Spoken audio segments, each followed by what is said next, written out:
चलिए आज का दिन शुरू करते हैं और इंटरेस्ट ऑन ड्राइंग का ये मैं क्वेश्चन डाल चुका हूँ और इसको ही डिटेल में एक्सप्लेन करते हैं। प्लस इंटरेस्ट ऑन ड्राइंग के और थोड़े से इसी से रिलेटेड क्या क्या केसेस आ सकते हैं वो हम डिस्कस करेंगे। क्वेश्चन में आपके पास मेंशन है कि 1 अगस्त 2024 को, बहुत बड़ा रोल है इस डेट का जब बिजनेस को स्टार्ट किया गया 1 अगस्त 2024 को, Tom Jerry and Taika entered into partnership. 5 lakh rupees तीनों ने लगाए हैं ईच, यानी टोटल 15 लाख रुपीज इन्वेस्ट किया बिजनेस में। इंटरेस्ट ऑन ड्राइंग डिसाइड हुआ पार्टनरशिप डीड में 6% वर्ड पर एनम है, यानी 1 ईयर का इंटरेस्ट ऑन ड्राइंग चार्ज किया जाएगा 6% पर एनम के हिसाब से।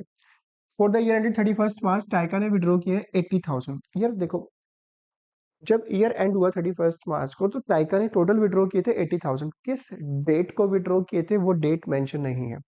एक तो ना इंटरेस्ट ऑन ड्राइंग के केस में ना आपको सबसे पहले पता है क्या चेक करना है कि इंटरेस्ट ऑन ड्राइंग के साथ पर एनम है या नहीं। अगर पर एनम है तो दो केस बनेंगे। एक केस बनेगा डेट गिवन होगी, दूसरा केस क्या होगा, डेट गिवन नहीं होगी। इफ डेट इज गिवन तो फिर तो आप डेट के अकॉर्डिंग निकाल दोगे। मान लो फॉर एग्जांपल इस क्वेश्चन में लिखा होता कि उसने 1 अक्टूबर को विड्रॉ किए, फिर तो कंफर्म है अक्टूबर को विड्रॉ किया, अक्टूबर से लेकर 31 मार्च तक 6 मंथ बनते हैं तो हम उससे 6 मंथ का इंटरेस्ट ले लेंगे। बट अगर दूसरा केस क्या बनता है, if date is not given, तो भाई अगर डेट गिवन ना हो ना तो रूल याद रखना, जितना टाइम पीरियड उसने यूज किया पैसा, यानी जितना टाइम पीरियड बिजनेस कंटिन्यू रहा उतने टाइम पीरियड का हाफ करते हैं अगर डेट मेंशन ना हो। तो नॉर्मली बच्चे कहते हैं अगर डेट मेंशन ना हो तो एवरेज मंथ 6 मंथ लेते हैं, बिल्कुल 6 मंथ लेते हैं, बट उस क्वेश्चन में पूरे 1 ईयर का बिजनेस स्टार्ट होता है। 1 अप्रैल से 31 मार्च का हाफ 6 मंथ ही होता है।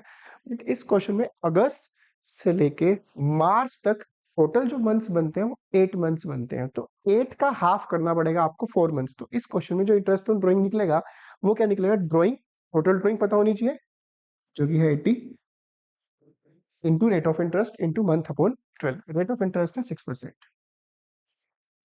मंथ 4 मंथ्स का चार्ज होगा इसमें। 1600 आंसर निकलेगा इसका। तो राइट आंसर इज 16। हाँ, तो मैं तुम्हें क्या बता रहा था कि इंटरेस्ट ऑन ड्राइंग के केस में चेक करना है पर एनम है या नहीं। अगर पर एनम है तो ये दो केस बनेंगे। अगर इस क्वेश्चन में ये पर एनम होता ही ना, मान लो ये खाली होता है यहाँ पे,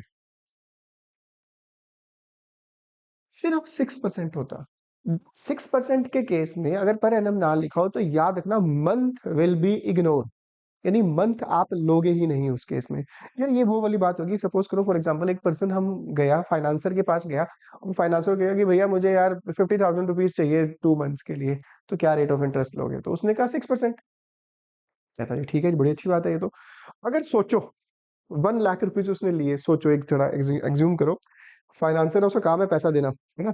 6% उसने कहा 6% लूंगा मैं।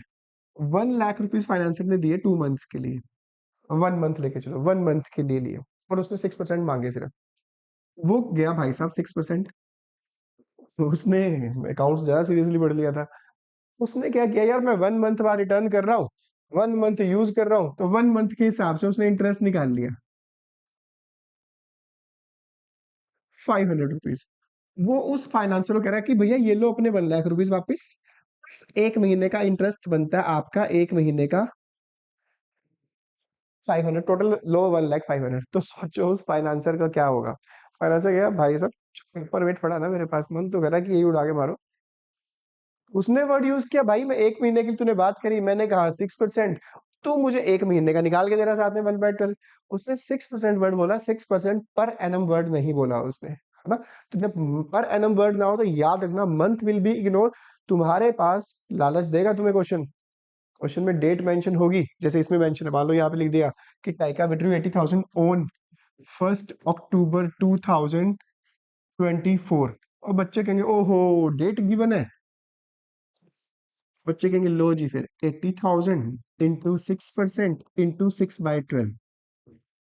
बट मैंने क्या कहा, अगर पर एनम ना हो तो then month will be ignore, then उस केस में इंटरेस्ट ऑन ड्राइंग डायरेक्ट निकलेगा आपका 4800। तो याद रखना इंटरेस्ट ऑन ड्राइंग के दो केस है, पहला केस पर एनम अगर है तो दो पार्ट्स में डिवाइड हो जाएगा।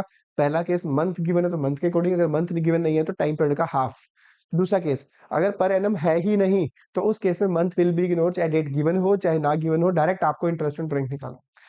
सेव कर लेना, याद रखना, इसको पेपर में गड़बड़ हो सकती है फिर, ठीक है। मैंने तुम्हें कहा था, वादा किया था कि एक एमसीक्यू है ना? और एक तुम्हें फुल फ्लैश क्वेश्चन का कुछ इंपॉर्टेंट टॉपिक ज़रूर बताऊँगा।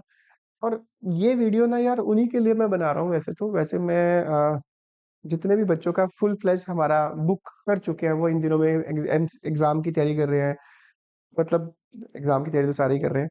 इन दिनों में जो पेपर सॉल्व कर रहे हैं, वो कह रहे हैं कि यार हमें करने के लिए मिल नहीं रहा कुछ, अब करें तो करें क्या? तो उनके लिए जिन्होंने सारे कर चुके हैं, अब बाकी नाराज़ मत होना यार कि मैं बाकियों के लिए नहीं बना रहा। तो डोंट वरी, आने वाले दिनों में मतलब तुम्हारा अभी फिज़िकल का एग्ज़ाम है, तो मैं मोस्ट प्रोबेबली 15 से तुम्हारे पास वन शॉट में लेके आऊँगा हर चैप्टर। बहुत लिमिटेड से क्वेश्चन होंगे, पूरा उसका ओवरव्यू दूँगा, तो जिनका अभी हाथ टाइट चल रहा है, ठीक है? उनके लिए वो गोल्डन अपॉर्च्युनिटी है, वो ज़रूर प्लीज़ उनको करना, और जो तुम्हारे फ्रेंड सर्कल में उनको ज़रूर शेयर करना।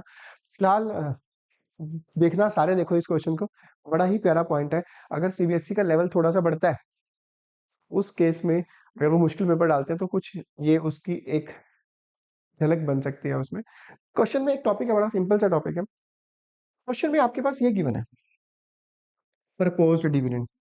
Proposed dividend cash flow statement में या बैलेंस शीट में लेते समय प्रपोज्ड डिविडेंड जो करंट ईयर का होता है, वो कंपनी के डायरेक्टर्स ने प्रपोज्ड किया है कि हम इतना डिविडेंड देना चाहते हैं, और डिविडेंड फाइनल डिविडेंड डिक्लेयर करने से पहले एक शेयर होल्डर की एक एजीएम होती है, एनुअल जनरल मीटिंग, जिसमें वहां से अप्रूवल लेना पड़ता है कि क्या हम ये डिविडेंड डिक्लेयर करें या ना करें। तो वो शेयर होल्डर के ऊपर डिपेंड करता है, वो यस करते हैं या नो करते हैं। तो दैट्स वाई ये जो करंट ईयर का प्रपोज्ड डिविडेंड होता है, इसको कंटीजेंट लायबिलिटी माना जाता है, क्योंकि ऐसी लायबिलिटी जो कि डिपेंड करती है उनके अप्रूवल के ऊपर, देनी भी पड़ सकती है और नहीं भी देनी पड़ सकती, that liability is a part of contingent liability. जो प्रीवियस ईयर का डिविडेंड होता है, वो यहाँ पर शो हो रहा है, जो उन्होंने डिक्लेयर किया होता है, उस साल पे करना होता है। ठीक है जी। तो प्रीवियस ईयर का ही हम ऑपरेटिंग एक्टिविटी में, तुम्हें पता होगा जो अच्छे से करा है जिन्होंने, वर्किंग नोट में net profit before tax and extra ordinary tax निकालते समय प्रपोज्ड डिविडेंड हमेशा प्रीवियस ईयर का ऐड करते हैं। और प्रॉफिट में, मैं यहाँ पे लिख देता हूँ वर्किंग नोट में, प्रॉफिट में जो ऐड करोगे प्रपोज्ड डिविडेंड, वो ऐड करेंगे 60। ठीक है जी। ऑपरेटिंग एक्टिविटी निकालते समय तुम, पता है तुम्हें अच्छे से। अब एक बार इसको दिखाते हैं फाइनेंसिंग एक्टिविटी में डिविडेंड पेड के नाम से, और वहीं पे थोड़ी सी गेम है इसमें, इसी पॉइंट ऑफ व्यू से क्वेश्चन इंपॉर्टेंट है थोड़ा सा। डिविडेंड पेड 60,000 ही माइनस करते हैं, ऑपरेटिंग में ऐड, फाइनेंसिंग एक्टिविटी माइनस करते हैं, बट एक बहुत ही प्यारा पॉइंट है इसमें यहाँ पे, ये वाला मार्क कर लेना। तुम्हारी डीके गोयल 2025-26 की बुक में प्रैक्टिकल क्वेश्चन नंबर 35 है, ये प्रैक्टिकल क्वेश्चन नंबर, अगर आप उसको सॉल्व करोगे तो देखना इसको।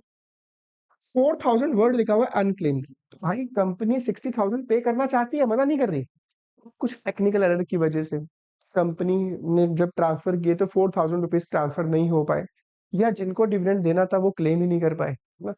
उस केस में मेंशन है, क्लियर कट मेंशन है कि 4,000 अनक्लेम्ड है, तो कंपनी 60,000 पे करना चाहती थी, टेक्निकल एरर की वजह से 4,000 अभी नहीं दे पाई।